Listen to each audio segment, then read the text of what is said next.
Welcome to Finding Holiness, where we delve into timeless Torah wisdom, revealing the sacred in everyday moments. Join us on a journey to elevate your spirituality and discover holiness in every aspect of life. I'm your host, Rabbi David Kadosh, and together, let's embark on a path of spiritual exploration. I hope you enjoy this next episode. Okay, we're back at it in another winter season of Mincha and Arvit. Although we're not yet at winter, but nevertheless, we have minutes now in order to get to Arvit, and we are continuing with our study of Mishnayot.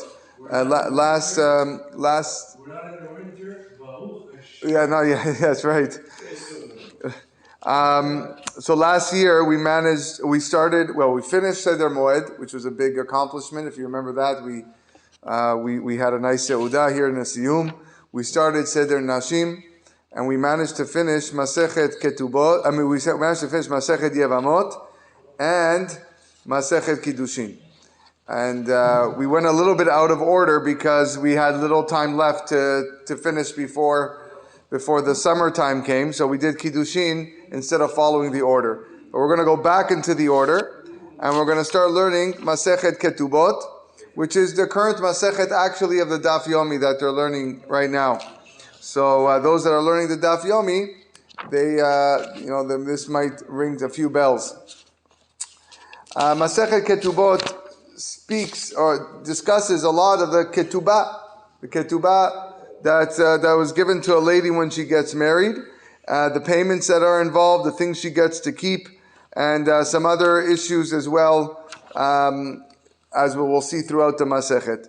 So we'll just get right into it with the first Perek Aleph, Mishnah Aleph. Betula niset leyom hareve'i. Betula, which is a virgin, may be married only on a Wednesday. Ve'almana leyom hamishi. A betula can be married only on a Wednesday. Ve'almana, I'm going to explain. You got to let me finish the Mishnah first. Ve'almana leyom hamishi. And a widow or a non-virgin can be married only on a Thursday. Now, why is it that the Mishnah says that a virgin gets married only on a Wednesday? Shepa'amayim b'Shabbat, twice a week, batei dinin yoshvin ba'ayarot. The courts are in session in the large cities. Bayom hasheni ubayom hamishi, both on Mondays and on Thursdays. That actually still happens today. She'im haya lo ta'anat betulim haya mashkim lebedin. If the groom laid a claim against his bride's virginity, for example, when he had relations with his wife, his newly-wed wife, he did not find any blood, and that raises the possibility that maybe this girl was not a virgin. She may have been prohibited. Maybe she had relations before while they were in the stage of Irusin. So he will go to court the next morning, which is Thursday morning, okay, and say, hey, I got a bad deal over here. I expected that I was going to marry a virgin, and I didn't get a virgin. Okay, good. So the Gemara asked that question. But why not get married on Sunday? You also have a court. You also have the court on Monday morning. So the Gemara answers that even though the courts are open on Monday morning, the Chachamim made big efforts to benefit the Jewish women, that they should prepare for their wedding at least 3 days. Okay, and you cannot prepare on Shabbat. So therefore, we say get married Wednesday. So you have Monday, Tuesday, and Wednesday to prepare, and then if something goes wrong, you have Thursday. Versus if you if you get married on Sunday, you don't get those 3 days. A widow or a non-virgin woman may get married only on a Thursday, so that the groom has 3 days to rejoice with her, Thursday, Friday, and Shabbat. That's the minimum that the Chachamim said a husband should rejoice with his wife. That is a widow. If it's a If it's a first-time marriage, it's 7 days, like we have 7 days of Sheva Brachot. So Thursday, Friday, and Shabbat, and then Sunday he goes back to work. Okay, so nowadays, clearly we don't have this. Yeah, we don't have this. Not the divorcee, a widow only.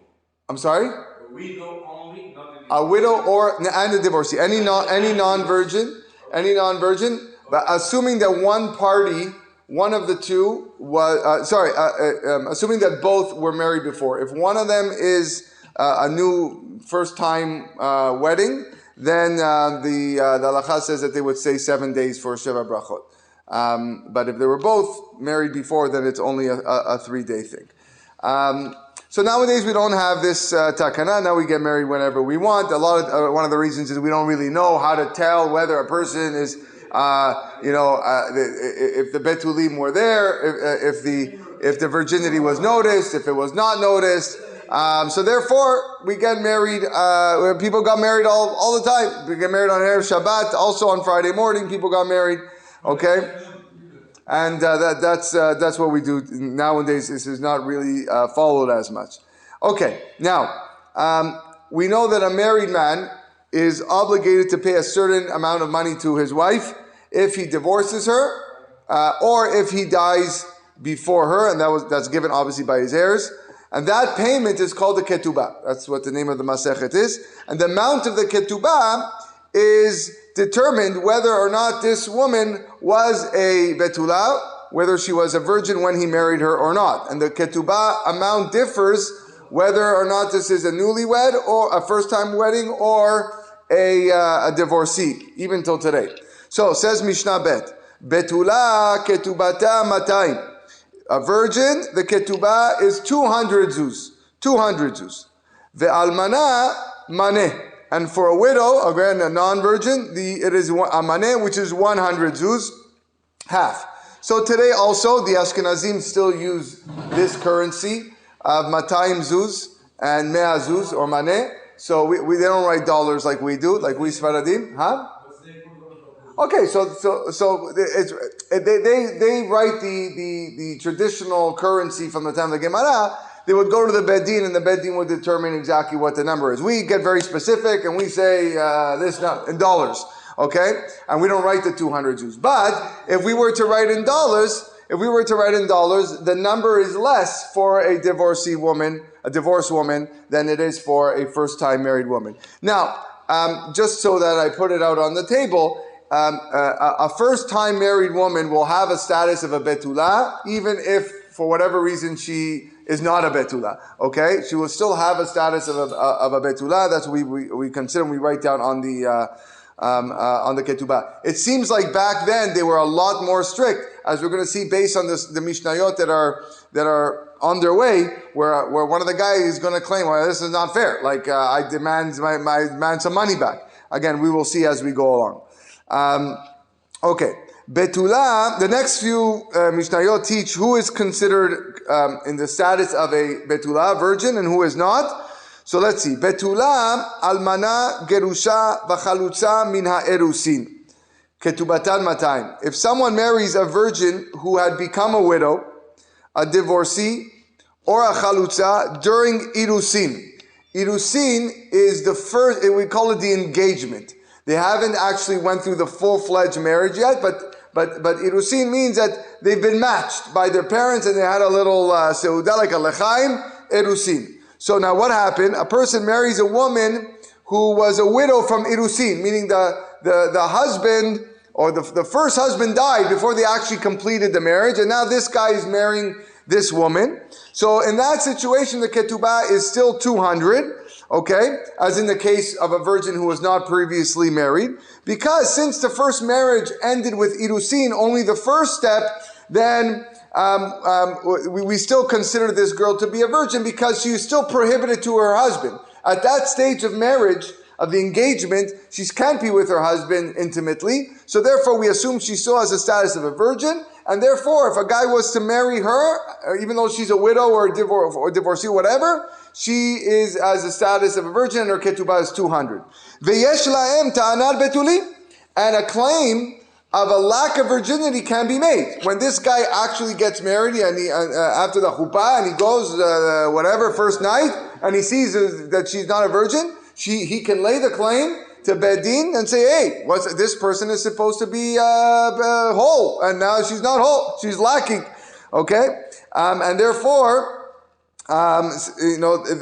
if indeed that's the case, the marriage could be null and void, and there is no ketubah obligation because he's thinking that he's getting a virgin and he's not getting a virgin.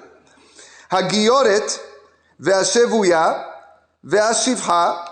In the case of a convert or a ransomed captive or a freed Kenani slave, shenifdu, that were ransomed, nitkayru, or converted, or shenishtachreru, or freed, pechutot mi benot shalosh shanim, under the age of 3 years and 1 day. Also, ketubatan matayim. Their ketubah is 200. Now, in all of these three situations, although it's difficult to imagine this, but it is possible that converts or captives or slaves were often mistreated, and it could very well be that their owner or their capturer or whoever it is could have had intimate relations with these people, with these young girls, and technically you would think that they don't have the status of a virgin anymore. But the Gemara explains that if this happened when these girls were under 3, even if indeed some horrible man would do something to a girl that was under 3 years old, she still has the status of a virgin, because the Gemara says under the age of 3, the virginity would grow back. And therefore, a person can, the virginity, she still has the status of a virgin. Now and therefore the ketubah is 200. And veyesh lahen tanat betulim. When these girls grow up, even though she was a captured person when she was a kid, but if he marries this girl and now he sees that she's not a virgin anymore, there's no betulim. He can lay a claim, because when this happened to you, you were under 3 years old. Your virginity grew back, and now you can lay a claim and say, where is the virginity? And I want my money back. Bad deal. Okay. Mishnah Gimel. Hagadol sheba ala ketana. There is a law when an adult male cohabits with a minor female. Okay, minor means up until before 12 years old. Okay, but here it's referring to under 3. Vekatan sheba al hagedola, or a minor male cohabited with an adult female. Umukat etz, or when an adult woman was struck by a piece of wood. A piece of wood means, that's mukat etz, means there was an injury there. So she lost her virginity as a result of an injury.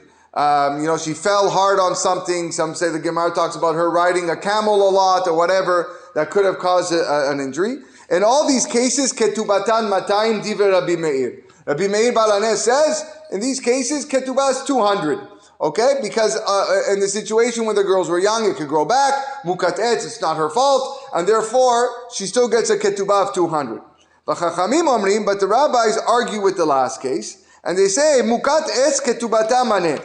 In the case of an adult woman where the virginity membrane was ruptured because of mukat etz, because it was struck by a piece of wood, according to them, according to Chachamim, the ketubah is 100. Meaning she does not have the status of a virgin, she's not regarded as a virgin, and even if it resulted from an accident and not by relations. Mishnah Dalet. Betula almana gerusha v'chalutza min hanisuin ketubatan maneh. If one marries a virgin that became a widow or a divorcee, or a chalutza, we spoke about chalutza when the brother died, right? And the younger brother marries a woman during nisuin. Nisuin is the second stage of marriage. So they were officially married 100%, and then the husband died. So now she's a widow. Or then even the younger brother died. She's a chalutza. Or she's a divorcee. She was divorced, but she's a virgin. She claims, I was never, I'm clean. I never had relations with anybody.